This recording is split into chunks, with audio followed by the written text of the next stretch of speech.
évidemment, Jean-Michel Jarre, c'est des méga concerts. Je le disais en préambule. Vous avez fait des concerts aussi plus intimistes. Je voudrais qu'on aille évidemment sur votre carrière. Elle est immense.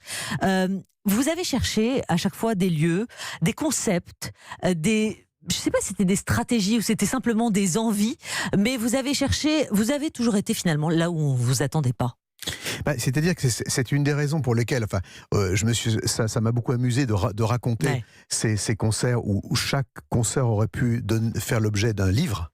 Et en fait, pour montrer qu'au fond, je n'ai absolument rien initié. C'est-à-dire que ce sont des propositions qui m'ont été faites. Je me souviens que le concert de Houston, à l'époque, en collaboration avec le NASA, j'ai refusé pendant 1 an et demi d'aller au Texas, parce que je me disais, les États-Unis, bon, c'est New York, c'est Los Angeles, mais c'est pas le Texas. Et en fait, tout a démarré à partir du concert que j'ai fait à la Concorde, qui était expérimental. Pour moi, c'est la première fois que... 1 million de personnes. Voilà, et qu'il y a 1 million de personnes qui sont venues. Accessoirement. Et c'était la première fois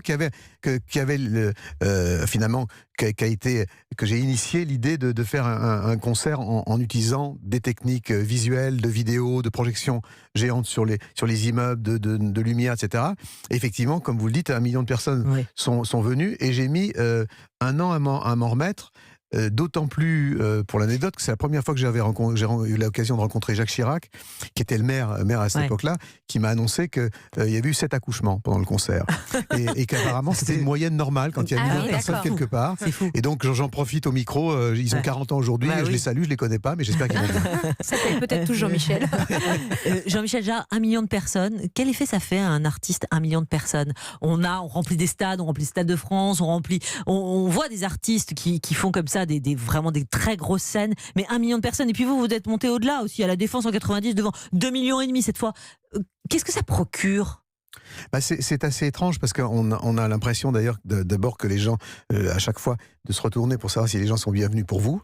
Ça, c'est la première chose. Et puis d'autre part, c'est aussi quelque chose qui est bizarrement, il y a une sorte de connivence et de familiarité quand on joue en plein air, et quand finalement les gens s'installent un peu où ils veulent. Et il y a cette espèce de côté bon enfant, des gens qui viennent s'installer dans la journée, qui viennent passer un moment qui n'a rien à voir avec une salle de concert, qui est beaucoup plus formaté en fait. Et au fond, un concert, une performance sur scène, c'est en fait une histoire de connexion, une histoire presque une histoire d'amour entre 2 entités que sont la scène et le public, quel que soit le nombre de spectateurs.